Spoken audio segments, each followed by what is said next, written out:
para alguém que está do seu lado: sua história não vai terminar assim. Amém? Mateus capítulo 1, versos de 1 a 17. Mateus 1, de 1 a 17. Diz assim: livro da genealogia de Jesus Cristo, filho de Davi, filho de Abraão. Abraão gerou a Isaque, Isaque a Jacó, Jacó a Judá e a seus irmãos. Judá gerou a Tamar, de Tamar a Pérez e Zerá. Pérez gerou a Esrom, Esrom a Arão. Arão gerou a Aminadab, Aminadab a Naasson, Naasson a Salmão, Salmão gerou a Raabe, de Raabe a Boaz. Esse de Ruth gerou a Obed, e Obed a Jessé. Jessé gerou ao rei Davi, e o rei Davi a Salomão, da qual fora mulher de Urias.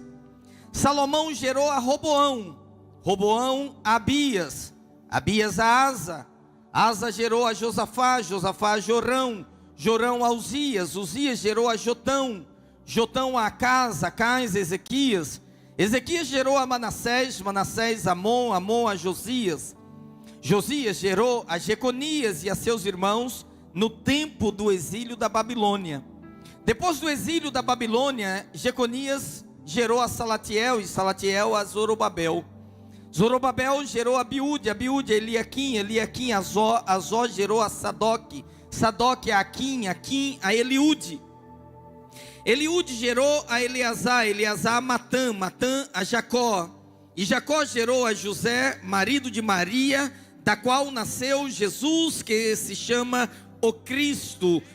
De sorte que todas as gerações, desde Abraão até Davi, são 14, desde Davi até o exílio da Babilônia, 14, desde o exílio da Babilônia até Cristo, 14. Pai, esta é a tua palavra, abençoa no nosso coração, fala conosco, porque queremos ouvir a tua voz.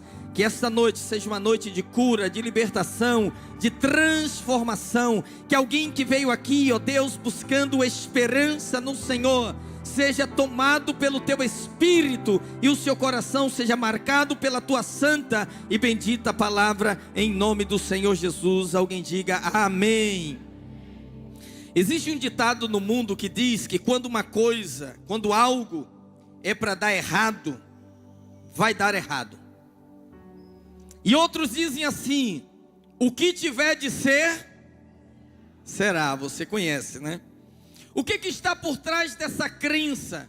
Por trás dessas palavras, existe uma crença de que não há nada que uma pessoa possa fazer para mudar o curso da sua vida. O que essa crença propaga? Que todos nós nascemos predestinados nesse mundo, mas divididos. Uns foram predestinados para o sucesso, para dar certo, para conquistar, e outros foram predestinados para o fracasso, para a derrota, para a ruína.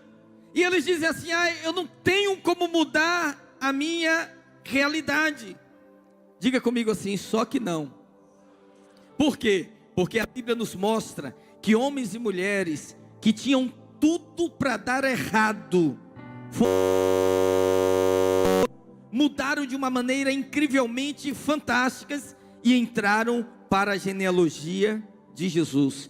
E o que aconteceu com essas pessoas no passado pode acontecer com alguém aqui nesta noite. Sua vida não vai terminar assim. Talvez alguém tenha dito assim, venha para o culto hoje, tenha dito assim: para mim não tem mais jeito. Ou talvez assim: para fulano vai mudar. Essa situação na minha vida não tem como ser revertida. Querido, se você pensa assim acerca de si mesmo, acerca de outras pessoas, ouça a palavra de Deus. Sua história não vai terminar assim. Sua história não vai terminar assim. E é possível que alguém diga assim: o que tem a ver o pastor ler um texto da genealogia de Jesus, cheia de nomes difíceis de pronunciar, num culto evangelístico? É que, a despeito, irmãos, de aparentemente esse texto não ser um texto inspirativo, ele é cheio de lições para nós.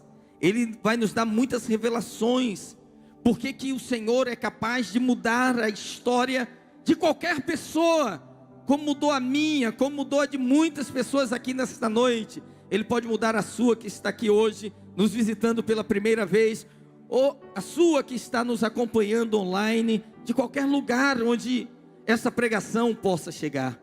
E a primeira razão que encontramos é porque Jesus é Senhor de todas as épocas, amém? Jesus é Senhor do tempo, Jesus é Senhor do presente, do passado e também do futuro. Olha, a primeira página de qualquer livro é a sua apresentação. Então, a genealogia de Jesus é a apresentação de Jesus. Porque são 4 evangelhos. Cada evangelho conta a vida de Jesus de um prisma diferente. Mateus é o evangelho do reino. E ele apresenta Jesus mostrando a ascendência dele do rei Davi. Porque ele apresenta Jesus como um rei. E um rei precisa ter linhagem, precisa ter sangue real. Então ele vai se reportar à genealogia de Davi. O evangelho de Marcos conta a biografia de Jesus, mas não mostra a genealogia, porque ele apresenta Jesus como servo sofredor. E para um servo, não importa de quem ele é filho, de onde ele veio, importa que ele seja forte e que faça o trabalho.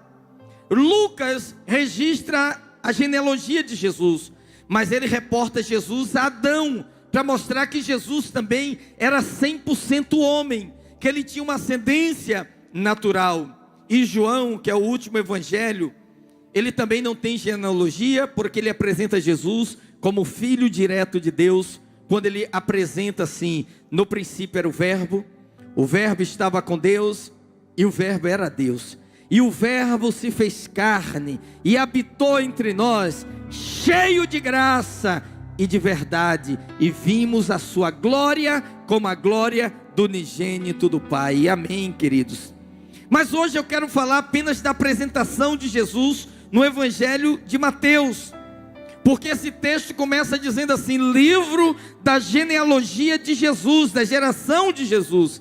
E quando a gente fala de gerações, o fator determinante entre uma e outra geração é o tempo que determina.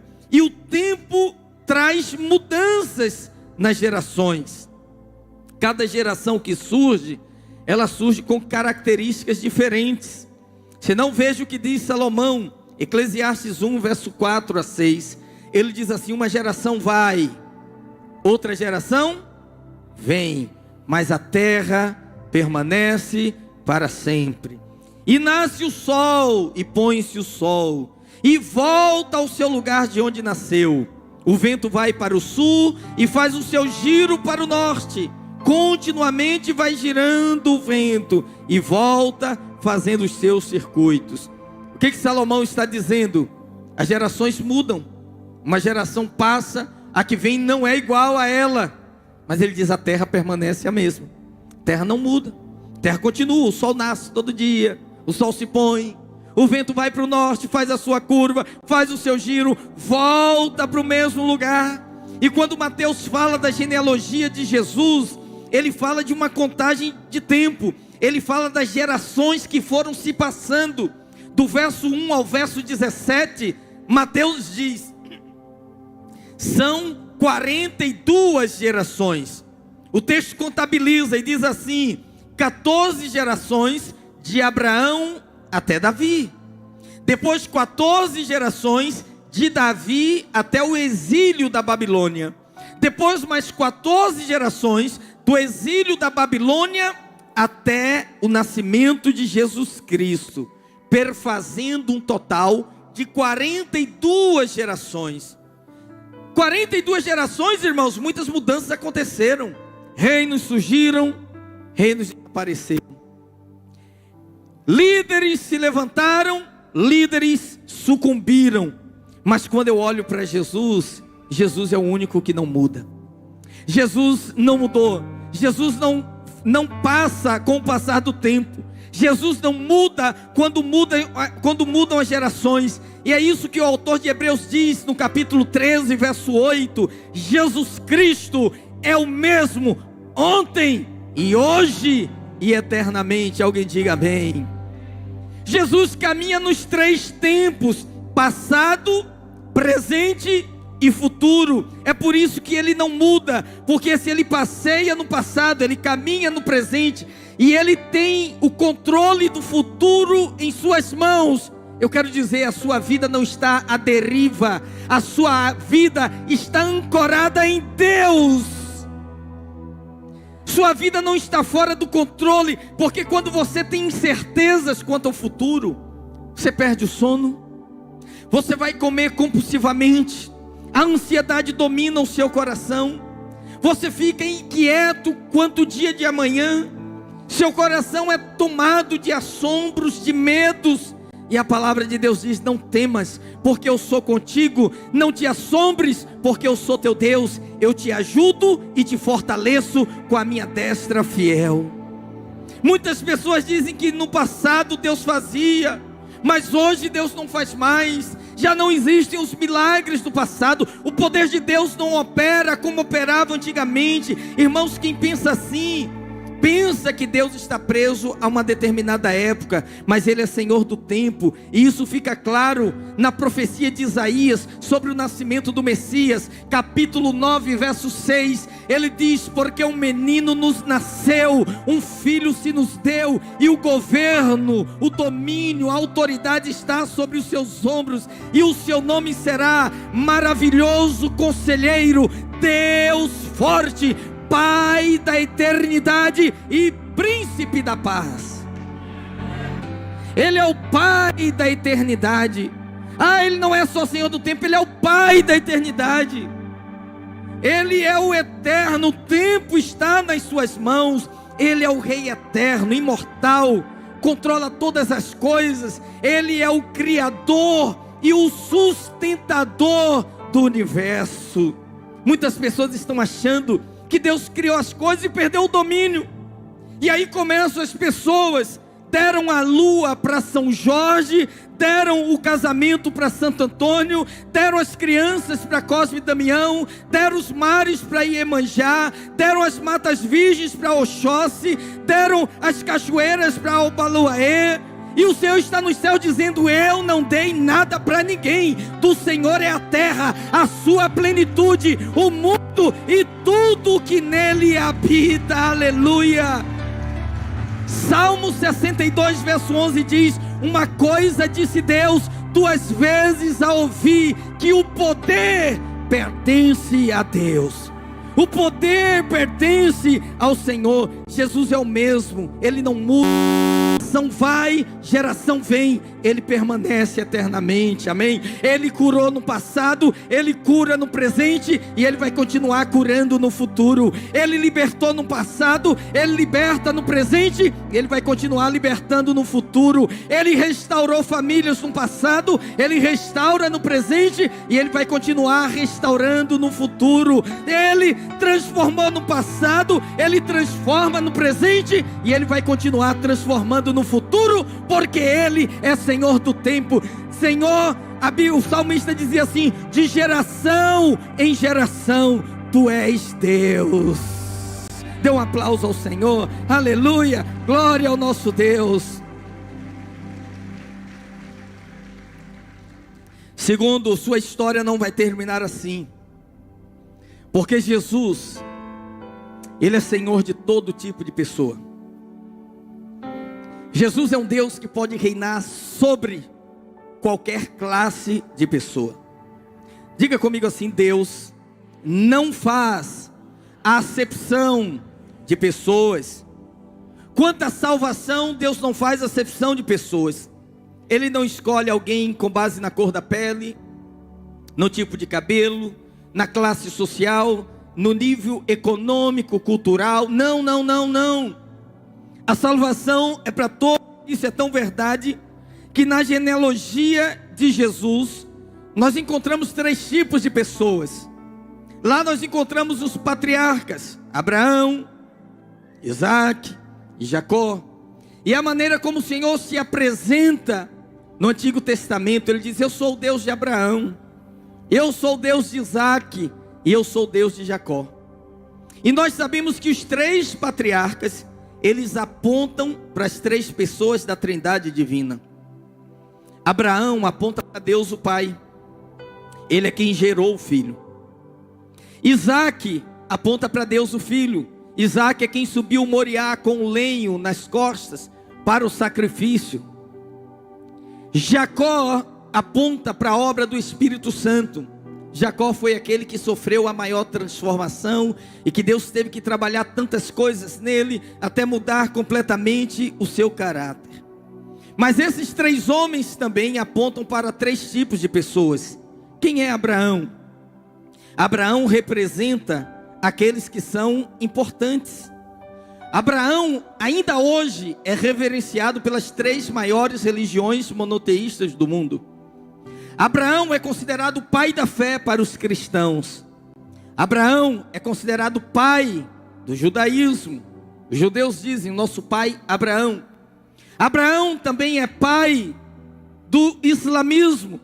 Então eles são descendentes de Ismael. E ele diz, Abraão é o nosso pai. Então veja, Deus é Deus das pessoas importantes. Abraão representa aqui pessoas importantes. Abraão era rico. Abraão era uma pessoa influente. Ele representa essa classe de pessoas. Deus é Deus do homem de negócios. Deus é Deus do artista famoso.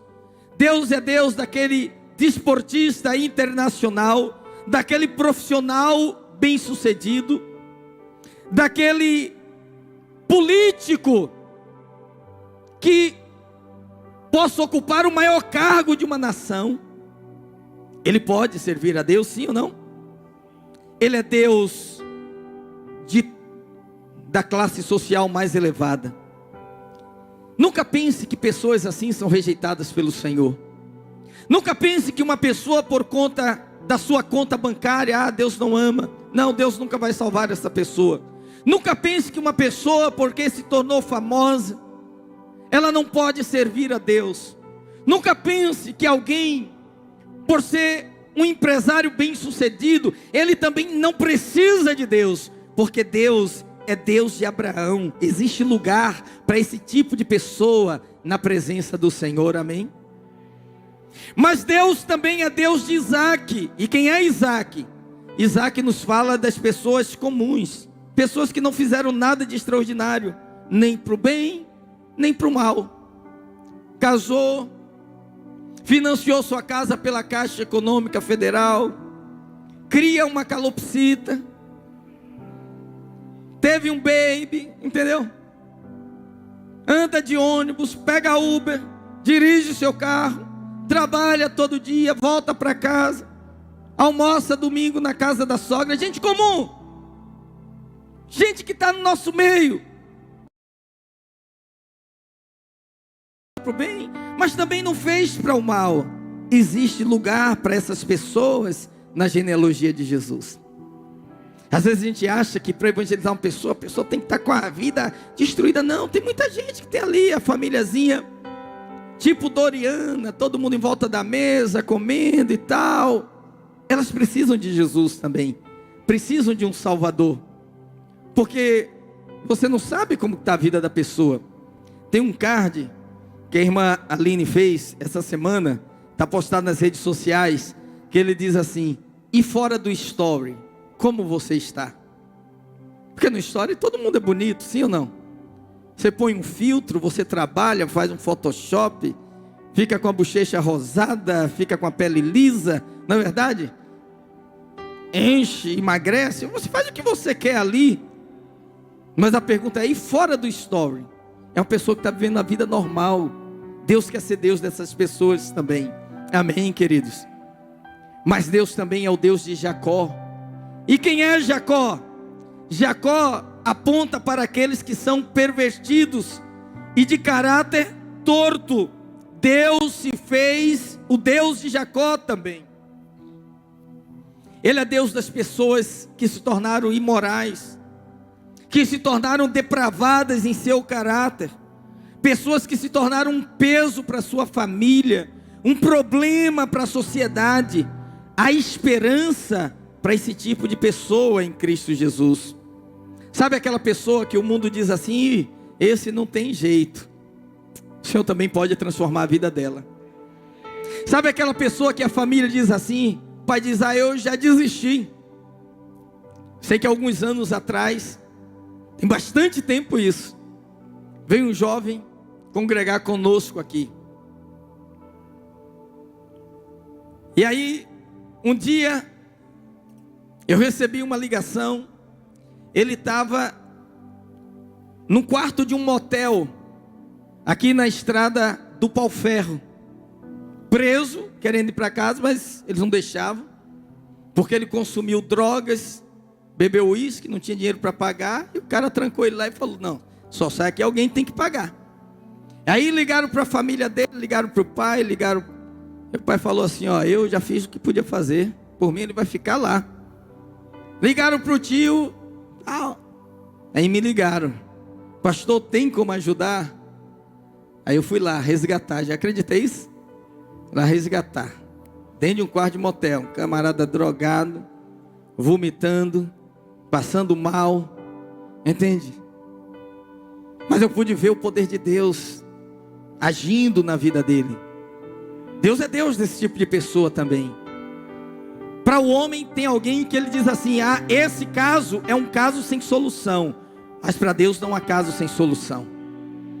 O mundo diz assim, pau que nasce torto, morre torto, não tem jeito. Mas quando você conhece o carpinteiro de Nazaré, ele vai endireitar essa vida, ele vai aplainar os seus caminhos, ele vai direcionar a sua vida, porque Deus é Deus de Jacó também. Você conhece gente que vive fazendo jacosice, cheio de malandragem, cheio de mentira, o tempo todo enganando, passando gente para trás, enrolado, bom de papo, mas a vida é uma teia de aranha. Só Deus pode tirar esse emaranhado todo, amém, queridos? Então, assim como o Senhor salva em todas as épocas, Ele salva todas as gerações, Ele também salva todo tipo de pessoa, porque Ele não faz acepção. Diga, Deus é Deus de Abraão, pessoas importantes, Deus é Deus de Isaac, pessoas comuns, e Deus é o Deus de Jacó. Eu não sei em que classe você se encaixa, se você está nos de Abraão, nos de Isaac, ou nos de Jacó, mas eu quero dizer que Ele pode mudar a sua história, Ele pode fazer algo na sua vida. Ei pai, você que está lutando com esse filho, acredita, leva seu filho diante de Deus. Ei mulher, você que está angustiada por esse marido, leva esse marido diante de Deus. Senhor, Senhor Deus de Abraão, Senhor Deus de Isaac, Senhor Deus de Jacó, faz na vida dele, porque pela sua intercessão Deus vai operar. Você que talvez esteja aqui dizendo, eu já desisti de mim mesmo. Ei, volte para o Senhor hoje e diz, Senhor, o Senhor não fez com Jacó, faz comigo. E você vai ver o poder dele operando na sua vida, porque Deus quer ser Deus de todos, amém. Terceiro lugar, por que a sua história não vai terminar assim? Porque Jesus é Senhor de todas as situações. Ele é Deus das gerações, presente, passado e futuro. Ele é Deus de todo tipo de pessoa, Abraão, Isaac, Jacó. Mas Ele também é Deus que muda qualquer situação. O tempo não muda o Senhor, mas o Senhor pode mudar qualquer vida. A cada geração as pessoas vão mudando, o Senhor não muda, Ele é o mesmo, Ele tem o mesmo poder. E nós vimos que o Senhor não veio para uma classe especial de pessoas. Ele quando veio, Ele veio para a mulher samaritana, que era uma mulher da vida, e veio para Nicodemos, que era um doutor da lei. Ele veio para alguém que era considerado high society, o cara lá, mais elevado. Mas ele veio também para alguém que era considerado moralmente depravada, e ele mudou a história de ambos. Hoje as pessoas têm uma preocupação muito grande com algo chamado maldição hereditária. E de fato você sabe que algumas maldições acompanham a história das famílias. Espíritos familiares, eles são como gato. Você sabe que o gato é diferente do cachorro? O cachorro, ele se apega ao dono. O gato se apega à casa. O cachorro, se o dono muda, ele acompanha o cachorro, tranquilo. O gato, o dono. Não que o dono seja um cachorro. Ele acompanha o dono. Mas o gato não. Se sair uma família entre a outra, ele fica ali, ele se apega à casa. Espíritos familiares são assim. Alguém aqui queria gato? Meu Deus, não posso nem falar mal de gato hoje. Mas gato é um bicho folgado, irmão. Folgado e aproveitador. É hiperinteresseiro. Hiperinteresseiro. Entendeu? É folgado. Se deixar, ele dorme no sofá, na cama, sobe na mesa. É folgado, é folgado. O cachorro é incansável, é motivado, né? Ele chega, você chega em casa, o cachorro faz uma festa, não é? Ele vai e corre atrás de você. Você já viu algum gato recepcionando o dono assim? Miau, miau, miau, chegou. Gato não, você não vai ver isso. É gato que é só a comidinha, o lugar quentinho para dormir, né? Vida boa, sombra e água fresca. Mas eu não quero falar dos gatos, não. Eu quero dizer o seguinte, que espíritos familiares, eles ficam assim, eles perseguem uma geração. Eles se instauram numa geração e eles permanecem. Ouça o que eu vou te falar, hein? Em algumas famílias, você tem um histórico. Que nenhum casamento naquela família deu certo. E quando a pessoa olha para trás, ela diz assim, olha, o casamento do meu avô não deu certo. O casamento do meu pai e da minha mãe não deu certo. O casamento dos meus tios também não deu certo. E aí quando chega na sua hora de casar, o diabo vem e começa a dizer assim, ó, seu casamento não vai dar certo. Primeiro o problema separa, toca a sua vida. A pessoa está carregando uma herança espiritual de maldição que acompanha a sua família. E aí o diabo diz, agora é a sua vez de separar. Em outras famílias, há diversas gerações, pessoas morreram com a mesma enfermidade. O avô morreu de câncer, o pai morreu de câncer, o tio morreu de câncer, a avó morreu de câncer. Daqui a pouco a pessoa sente um mal, e ela vai, primeira pergunta que o médico fala, tem alguém com tal problema na família, alguém já morreu de câncer? Se falar, teve, fala, ó, você tem que se cuidar, você tem que se tratar, porque senão você vai ser o próximo. E aí todo sintoma de enfermidade que a pessoa sente, ela pensa logo o quê? Tem que fazer um exame, pode ser o câncer. Será que é um câncer? O estômago doeu, será que é o câncer? O intestino está bem, será que é um câncer? Ai, a dor de cabeça, será que é um câncer? Tem famílias que têm histórico de adultério. Você pega assim, olha, o avô adulterava, a mãe adulterava, a tia adulterava, a prima adulterava. E a pessoa está ali na beira do abismo, a um beiço de pulga, para adulterar também. E já está dizendo, ó, você vai cair. A maldição que estava na sua geração te acompanha. Eu acompanhei um camarada que chegou para a igreja, que na família dele, todo mundo morreu antes dos 50. O pai morreu com 48, o tio morreu com 47, o avô morreu com 51, todo mundo na faixa dos 50. Só os homens da família. As mulheres não, porque mulher demora a morrer mesmo. Sério. Quantos viúvos você conhece? E quantas viúvas você conhece? Entendeu?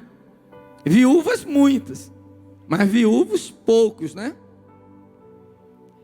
Por que a mulher demora a morrer? Porque a mulher, ela fala assim, vocês estão me matando, uma hora dessas vocês vão me ver no caixão, eu vou morrer, vocês vão me matar. Essas não morrem, as que falam, mas não morrem.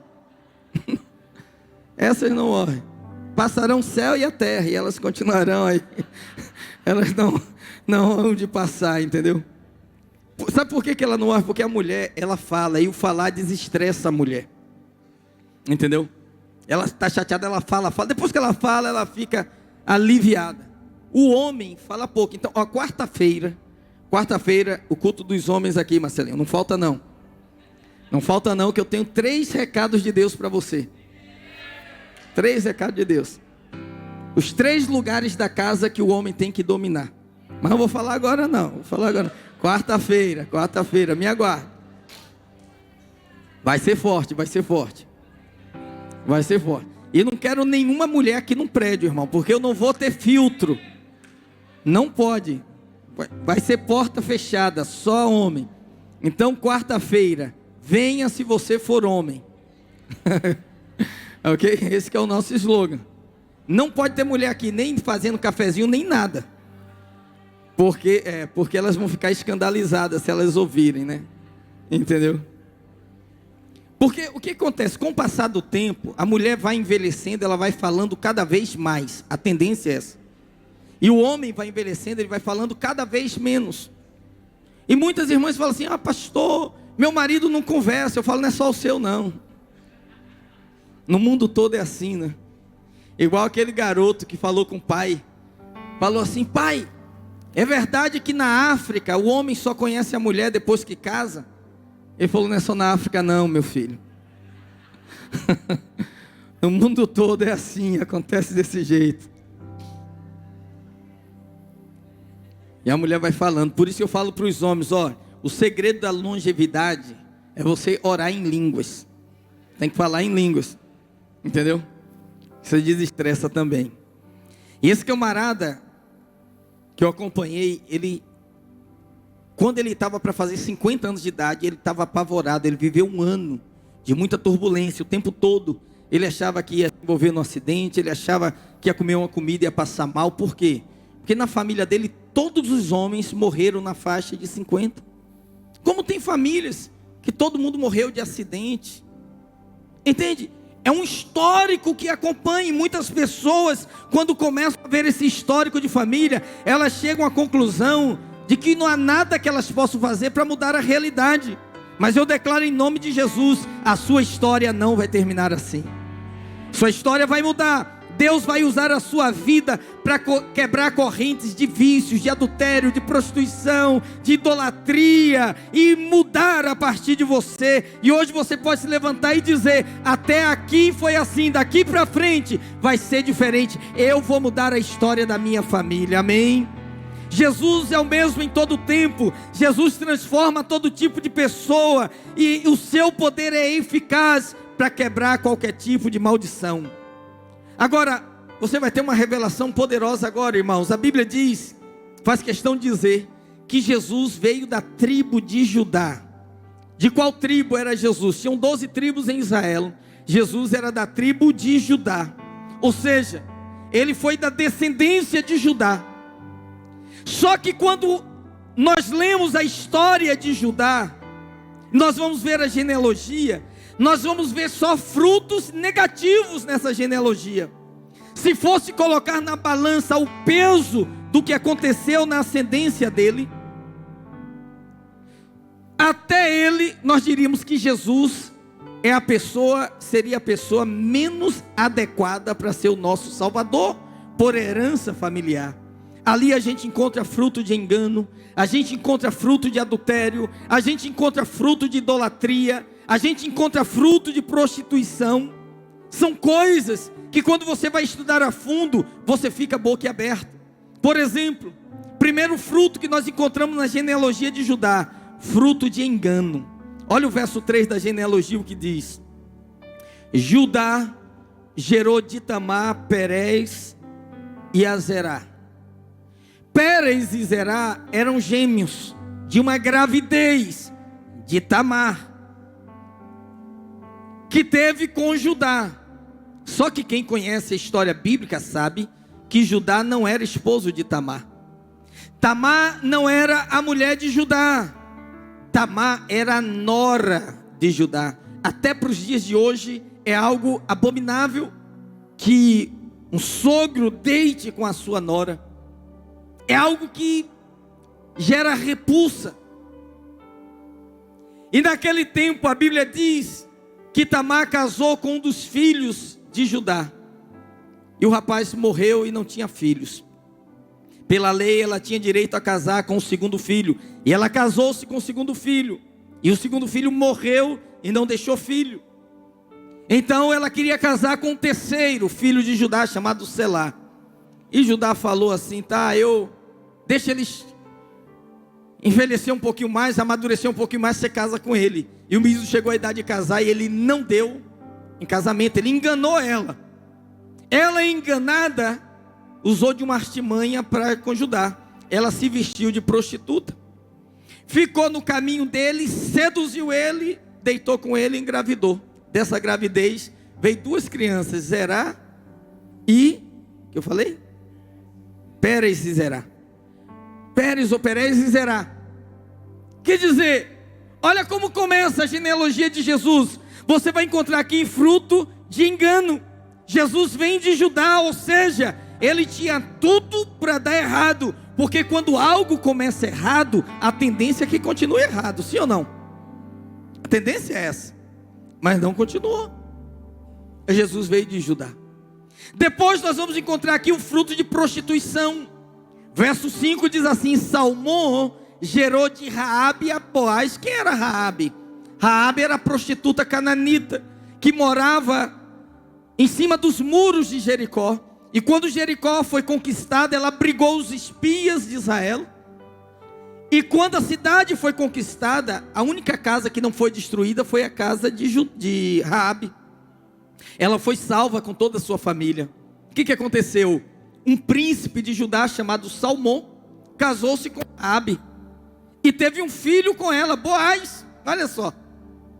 Só que naquele tempo, irmãos, uma pessoa que era fruto de um nascimento, que nasceu de uma prostituta, ela não era bem quista, não era bem aceita. E a prova disso é o que aconteceu com Jefté. Jefté foi um dos juízes de Israel. Juízes capítulo 11, verso 1 diz assim: era então Jefté gileadita, homem valoroso, porém filho de uma prostituta. E nós sabemos o que aconteceu com Jefté. Gileade morreu, ele devia ter entre seus 14, 15, 16 anos no máximo. Os irmãos mais velhos se assenhoraram da família e expulsaram ele de casa. Falou: você não vai ter herança conosco, porque você é filho de uma prostituta, você não é filho da nossa mãe.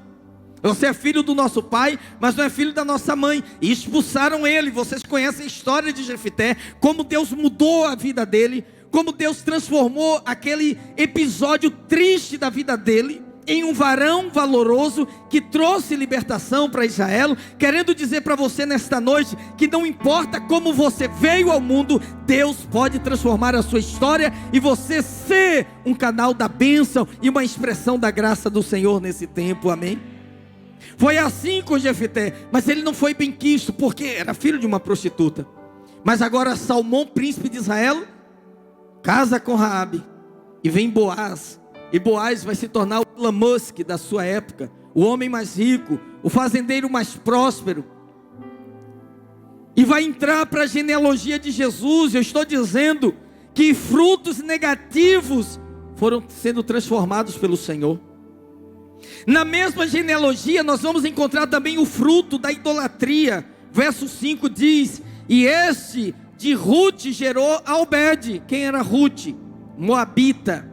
Para você ter uma ideia, até a 10ª geração, os moabitas não podiam nem assistir na congregação dos judeus, eram proibidos, considerado povo maldito. Por quê? Porque eram politeístas, eram idólatras. E quando Elimeleque foi habitar em Moabe, os filhos eram jovens e casaram-se com moças moabitas. E o pai morreu, o filho morreu, o outro irmão morreu, e Ruth resolve voltar e leva com ela, vai com ela. Noemi resolve voltar e leva com ela Ruth para Belém. E lá quem ela vai conhecer? Boaz. Vai ter um Boaz. Você sabe o que é Boaz, né? Boaz é o resgatador, é o remidor. Boaz é alguém que Deus coloca na sua vida, que gosta de você de graça.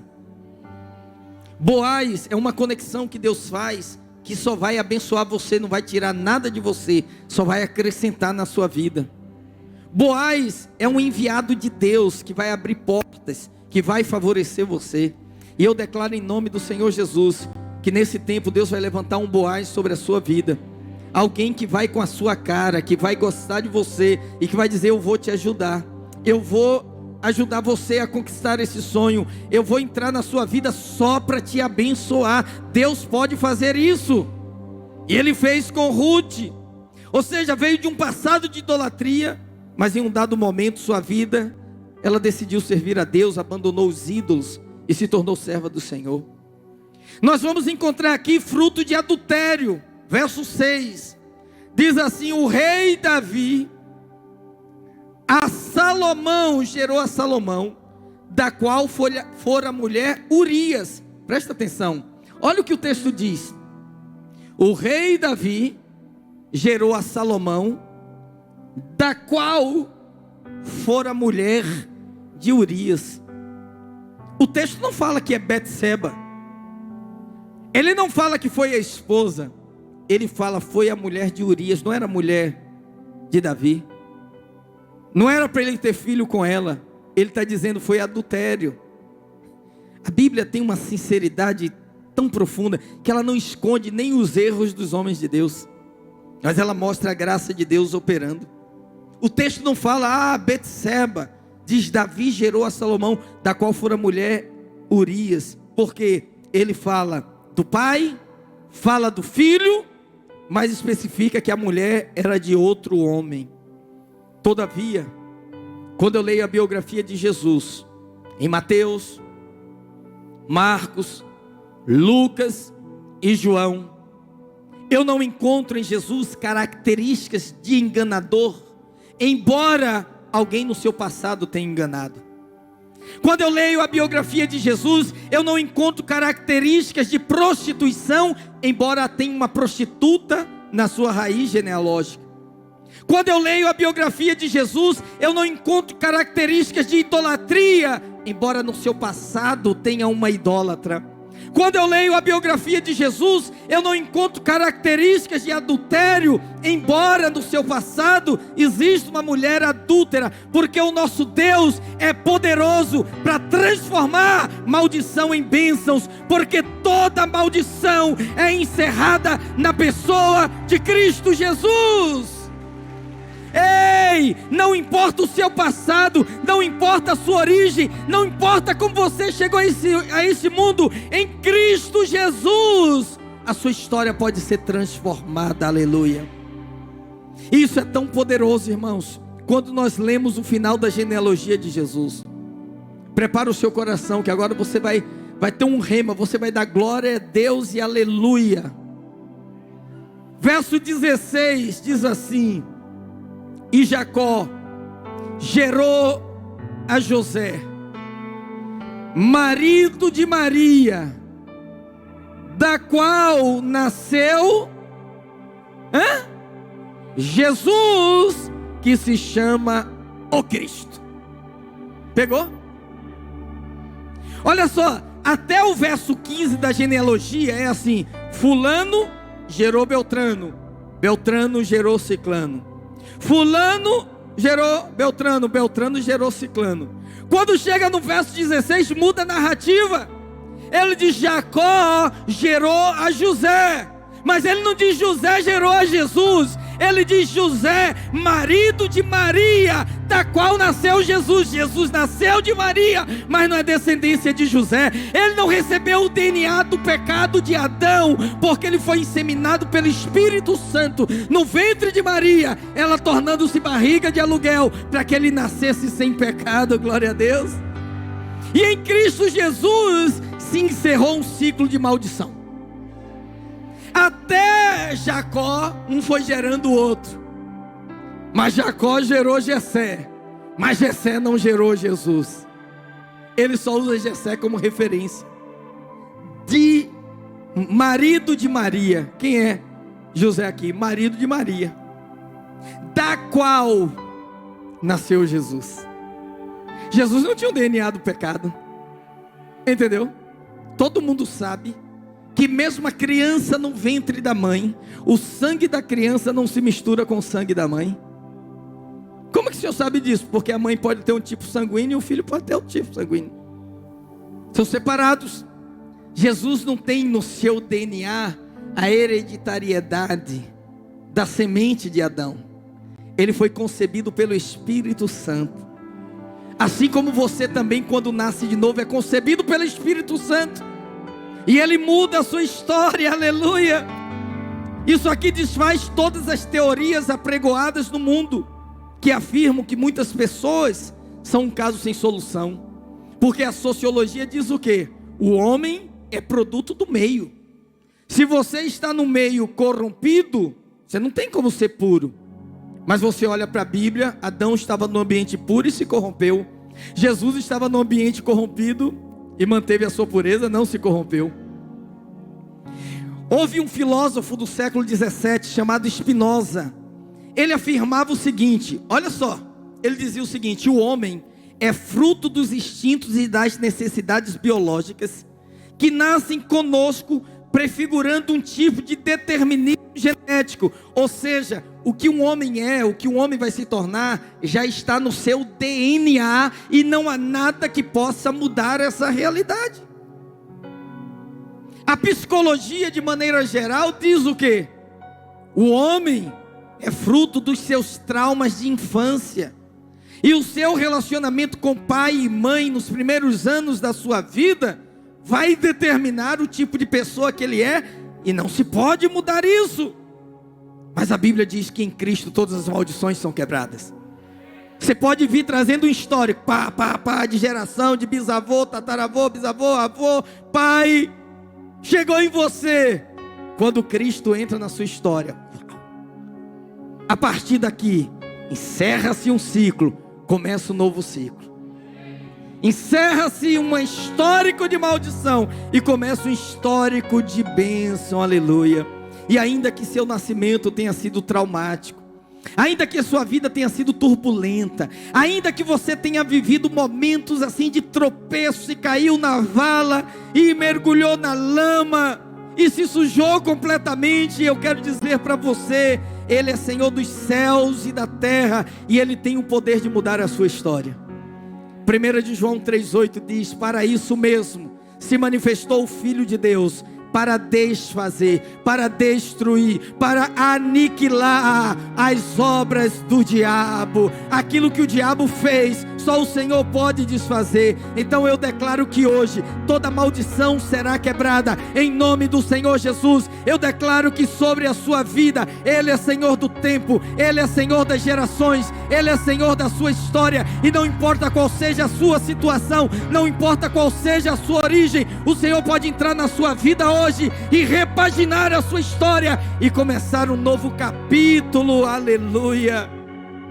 Oh irmãos, amigo, irmão, quando lemos a genealogia de Jesus, até José foram muitos problemas. Talvez você seja essa última pessoa da sua geração. Pastor, não é que é isso, não é que olhando para o meu passado, eu vejo que aconteceu esses históricos todos, de vício, de morte, de enfermidade, de promiscuidade, de tantas coisas, e como é que eu me livro dessas confusões? Em Jesus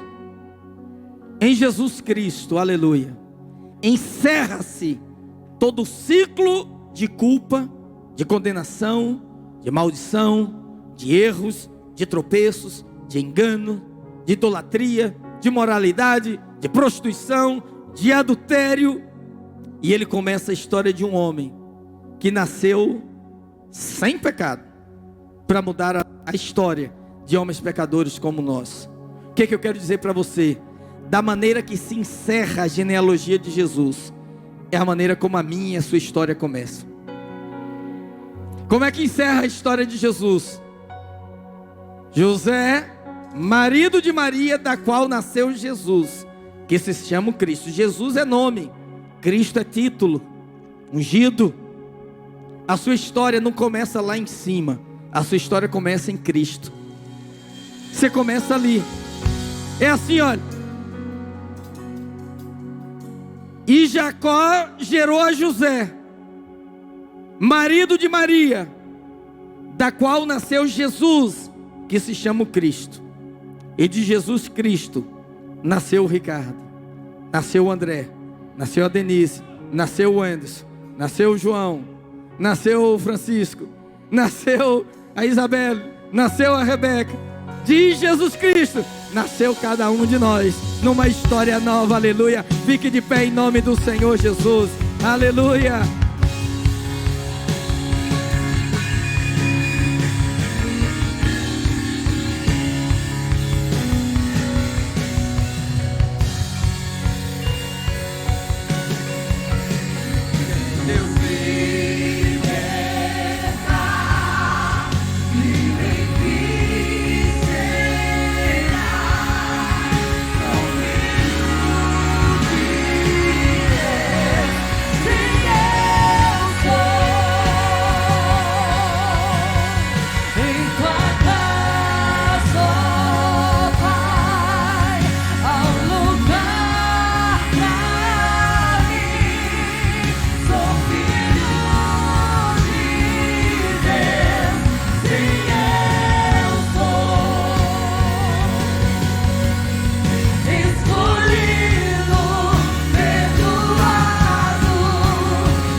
Querido, deixa eu falar algo para você. Sua vida não vai terminar em fracasso, sua vida não vai terminar em derrota, sua vida em adultério, em prostituição, porque em Cristo Jesus todo ciclo de maldição é quebrada. Segundo aos Coríntios 5:17 diz: se alguém está em Cristo, uma nova criatura é. As coisas velhas já passaram, eis que tudo se fez novo. Deus quer fazer tudo novo no seu coração.